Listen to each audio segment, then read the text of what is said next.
The northern ridges were a land where mountains pierced the clouds, like ancient spears and winds, carried the ghosts of forgotten battles, and in that harsh, trembling wilderness lived a legend whispered around. Hearths and fires, the ragged giant girl, a towering young woman who wandered the cliffs barefoot, her torn garments fluttering like broken wings, her hair tangled by storms, her eyes glowing with a sorrow so deep it quieted even the bravest warriors. Every sunset she appeared on the ridge, moving slowly, as if searching for something she could never name. Children were told she was dangerous. Warriors sharpened blades at her mention, and elders insisted she was cursed. But no one ever dared approach her, except one man, Elian, the humble tailor of Hollow Run, whose needle, patience, and heart were gentler than any sword in the village. He often watched the giant girl from afar, noticing details others ignored, the way she flinched at sudden sounds, the way she curled her massive fingers when frightened, the way she pressed her ear to the earth as though listening for voices long gone. Elian, unlike the others, believed no creature who carried sadness in her eyes could be a monster.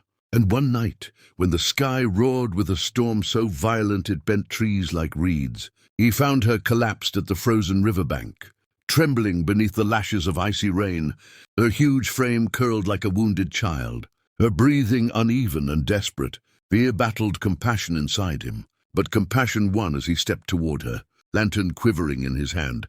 "Hey, you're hurt, aren't you?" he whispered, knowing she probably couldn't understand his small voice beneath the storm. But she did. Her enormous eyes cracked open, reflecting light like twin moons, and in them he saw not hunger or rage, but exhaustion, loneliness, the pain of a creature forced to live outside the world that feared her. She could have crushed him in a heartbeat, yet she simply blinked, whimpering with a voice that echoed like distant thunder. Elian moved closer, placing his hand gently on her cold, damp arm, and she shivered as if no one had touched her kindly in years.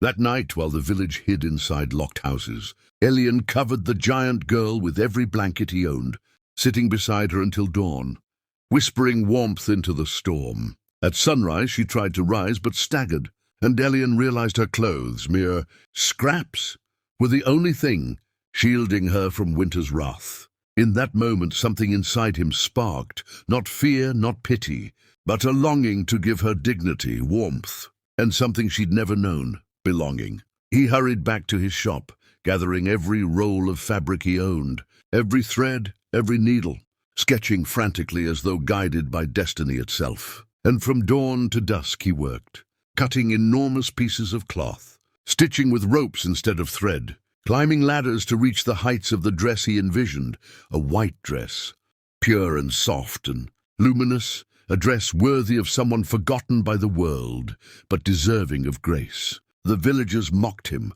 calling him mad, claiming the giant girl would devour him once she regained her strength. But Elian ignored them. Something deep inside whispered that she was not cursed but abandoned. When he finally brought the dress to her, massive, flowing like clouds, she stared at it with disbelief, trembling before its beauty. Then she slowly lowered herself, allowing him to dress her like a gentle, frightened child.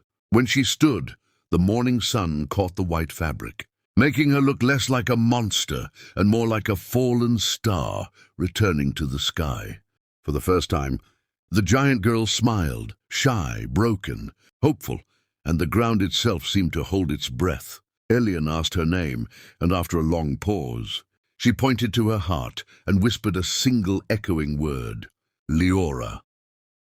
From that day, she waited for him at the river every morning, learning his language, laughing softly, protecting him from wolves, gathering lumber like twigs for his shop, while Elian sewed her gloves, cloaks, scarves, everything she needed to feel human again. A strange friendship blossomed, then something deeper, unspoken but undeniable. Yet not all hearts in Hollow Run softened. Warriors grew restless, elders fearful, and a rumor spread that the giant girl wanted the tailor for herself, that she would soon claim him as her mate. Tension brewed like a storm as Elian crafted another dress, this time not just beautiful but ceremonial, adorned with symbols of unity, a dress not for a creature, but for a bride. And one snowy dawn, when Leora knelt before him with her heart pounding like distant war drums, she offered him a handmade ring of polished riverstone the size of his palm. The world fell silent. The tailor's voice trembled as he whispered yes. And on that day, word spread like wildfire across the mountains. The giant girl and the tailor were to be wed. Villagers panicked. Kings grew curious. Tribes sharpened spears. And warriors from across the northern lands began marching toward Hollow Run, some to witness the impossible, and others to stop it. The day of the wedding arrived with a nervous calm that seemed to settle over the entire northern ridge, as though the mountains themselves were holding their breath, waiting to witness a moment that would be retold for centuries. Dawn spilled over the cliffs like melted gold, illuminating banners of every color as tribes, clans, and warrior companies gathered from every direction, archers from the Frostwood, shield-bearers from the Iron Plains, desert horsemen wrapped in crimson veils, and even the silent monks from the Obsidian Steppes who rarely left their temples. They had come out of curiosity, out of fear, out of awe, or simply to witness what many believed would never truly happen. The wedding of Elian, a humble tailor, to Leora, the ragged giant girl who once wandered the cliffs in tattered loneliness. The clearing where the ceremony would take place looked impossibly small beneath Leora's towering presence. She stood quietly at the center, her white dress flowing like a living river, shimmering whenever the wind brushed it. The fabric, sewn with Elian's trembling hands over countless nights, caught the light in a way that made her seem ethereal, less like a giant and more like a guardian spirit of the mountains. Her hair had been gently braided with wildflowers Elian collected at dawn, each petal tiny against her massive braids, but glowing with significance. She held a bouquet of winter lilies the size of a basket, and her enormous heart thudded so loudly beneath her ribs it sent faint tremors through the earth. But even as warriors stared at her with mixed emotions, fear, suspicion, wonder, Leora's gaze searched only for one person. And when she finally spotted Elian walking through, the crowd in his simple ceremonial robe, her breath caught like a storm held in silence. Elian walked slowly, not from fear but from the awareness that all eyes were upon him, thousands of hardened warriors watching a tailor with calloused hands and a gentle soul approach a giantess with the calmness of someone approaching the love of his life. His steps were steady, firm, filled with purpose, and each one seemed to soften the murmurs of the crowd. Many warriors expected him to tremble, to hesitate, to shrink back under the shadow of the woman who could crush him with a single misstep.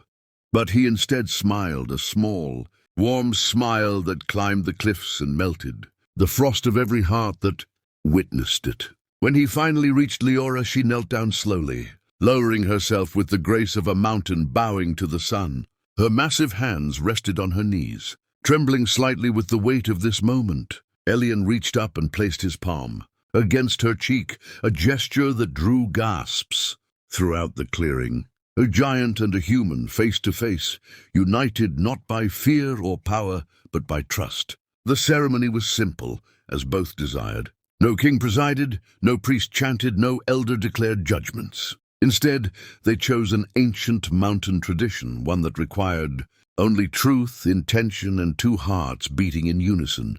Elian spoke first, his voice soft but carrying through the silent crowd. "I choose you, Leora, not because you are strong, not because you are feared, but because you are gentle, because your heart is larger than your size, and because you taught me that compassion can save even the loneliest soul." His words quivered with emotion, and Leora listened, as though each syllable were a gift. When it was her turn, the earth seemed to brace itself as she inhaled, her voice deep and echoing like distant thunder. "I choose you, Elian, because you saw me, not the monster the world feared, not the giant the warriors hunted. You saw my heart when I had nothing left to offer, and you gave me a dress when all I had were rags." Her voice trembled. The mountains caught the sound, and even the most stoic warriors swallowed hard. Tears glimmered like dew in Leora's enormous eyes, and Elian reached up to wipe spun away with a thumb that looked impossibly small against her cheek. Then came the final moment, the binding. Elian lifted the ring he had crafted from polished riverstone and mountain silver, placing it into Leora's open palm. She in turn offered a woven band made of giant's thread bark softened and polished until it gleamed like amber. When they exchanged these gifts of union, a hush fell so complete that even the birds fell silent. Warriors who had arrived with swords in hand lowered them, realizing perhaps for the first time in their lives that love could disarm an army more completely than war ever could. And when Leora lifted Elian onto her palm, slowly, gently, as though cradling the rarest treasure, and raised him toward the sky, the wedding became a moment etched into the memory of every soul present. The crowd erupted in a roar that shook the valley, not in fear but in celebration, a roar that carried across mountains and rivers. The wedding feast lasted long into the night. Leora danced carefully, her steps creating soft tremors that made children laugh. The warriors who arrived suspicious now offered toasts, exchanging stories with the giantess who once terrified them. Even the elders whispered in disbelief at the transformation before them. A girl once shrouded in rags now stood radiant in the dress of a queen, not because of magic or royal blood, but because of kindness. When the stars finally filled the sky, Leora and Elian stood together on the ridge overlooking the world below. Hand in hand, her fingers curled protectively around him, his hand resting against hers as though it belonged there all along. And as the wind carried their laughter into the night, the mountains themselves seemed to whisper a timeless truth. Love reshapes the world in ways swords never can. If this story touched your heart, don't forget to subscribe to the channel. Your support helps these powerful tales reach more souls who need them. Shh.